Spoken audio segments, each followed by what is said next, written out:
It is Thursday, September 9th, 2010. My name's Des Woodruff, your mentor and analyst here at Grok Trade.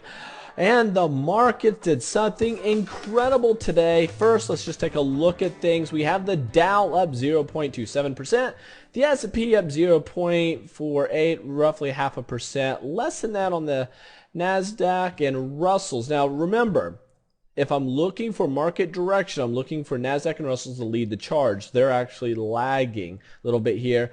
VIX did drop here. We are below 23. Very interesting to see. And the markets just quit. We did have a big drop in gold today. About 1% in the markets. And here we are. This is what's so incredible.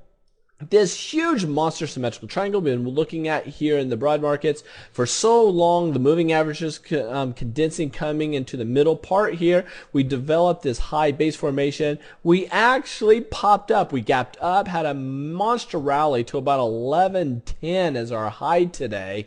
And let's look, yeah, 1110 and some change. Came right back down. We closed, gang, above a monster trend line. This is very, very bullish on the technical side of things. For the markets to be able to do that, that's an impressive move. We also closed above the 100-day moving average, also bullish. Now, some would argue that we do have a shooting star reversal pattern in play. Yes, that is correct. Nonetheless, we are above a moving average or a trend line.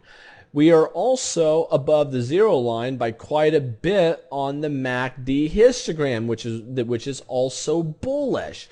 The thing that other people might argue is going to the spiders. Look at this little mini me nothing volume for today. Look at this.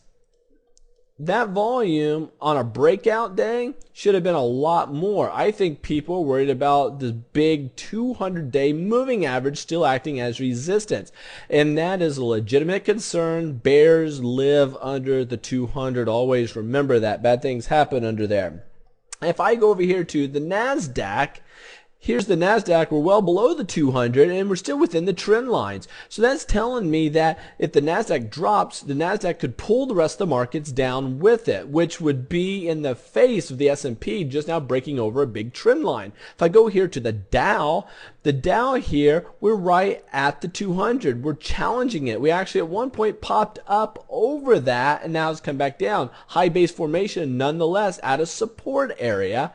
And if we look here at the Russells, you can see that the Russell started to pop out, came right back in, and now closed back down below that trend line.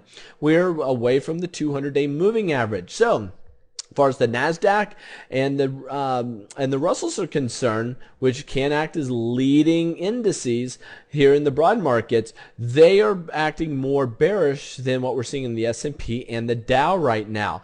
But I tend to take my cues predominantly off the S&P. I really like what I'm seeing here on the bullish side. Nonetheless, even though that has happened, I have hedged myself yet again.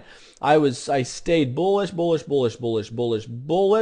when we extended up here to this 1110, especially when we go outside the confines of a trend line, at that point I want to make sure my capital, my employees, my dollars are safeguarded. So I tightened it as it retraced and came back down. I hedged myself.